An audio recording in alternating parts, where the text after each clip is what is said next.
Talk about Timberland. Timberland, the producer. Okay, yeah. And so bring sexy back. Yeah, Right there. exactly. There we The one I didn't get. Right. Yeah. And did you ever tell him you didn't get it? Yeah, I think we had that conversation. I think he laughed. So I was GM of his label for a little short period of time. There were just, we had a couple things. Is signed. there anyone in the hip hop space that you haven't had a job with and worked with? I mean, oh yeah, no, it's plenty. Because it just seems like this fucking super famous guy, this super famous guy. No, it just, and not even that, the icons and pillars of hip hop. You know what I'm saying? Like, it's just again it's a really cool space to be in. It was just always important to me. Like again, and I'm not critiquing the people that do this, but like when artists would come in, like I'm not a big, hey, let's take a photo and put it on my Instagram guy. Like not really comfortable with that, but whatever. I'm not saying we're about to do that with you, but yeah. I'm not saying that I don't have judge. I don't have those. No, I don't. I'm kidding. I'm not saying I don't have those photos, but like that wasn't my go-to, and my go-to wasn't like, hey man, why don't you spit this freestyle for me for my mixtape? Like guys like Clinton, he had a studio on his, like that was his. He needed that for what he did. I didn't need that for what I did. So it was always important for me just to, look you in the eye, give you a handshake. Thank you for coming to do my show.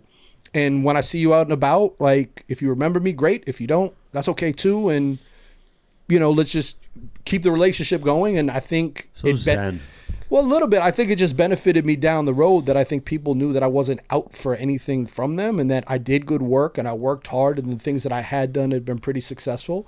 Again, UTA didn't work out for me, but I don't look back on it as a failure. It was really the first time in my kind of like my professional path that didn't work out though. So it was a little bit of an ego hit, like to be honest. Like I was like, fuck man, like I failed, it didn't work. You know what I mean? Like where I had myself going fine. But again, everything happens for a reason. And then, Gary Morella, who is Tim's manager, is a very, very close friend of mine. And like when I was transitioned to New York, he had an apartment, like he let me stay in. Like this is a friend that was probably like, hey man, I know you're fucking out of work. I got this opportunity. You want to do it? Great. Yes. Thank you for throwing me, but he also knew that I work hard and I have great relationships and that I can move the needle for him. So I did that. The thing was, we just didn't have a whole lot of product at the time.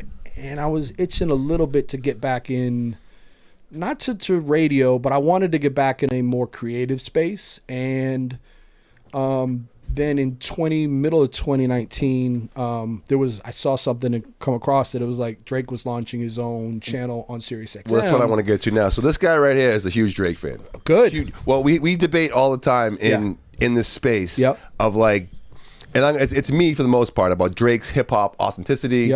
Like, and you probably already know where I'm going with all that and shit and everything. So we're always in the space on this. So he's a huge Drake guy. I know you work with that outfit now, correct? Yeah. Yeah. So what ended up happening was in 2019 they announced it. They weren't ready to go. Long story short, I had a conversation with them. They wanted me to come program this channel.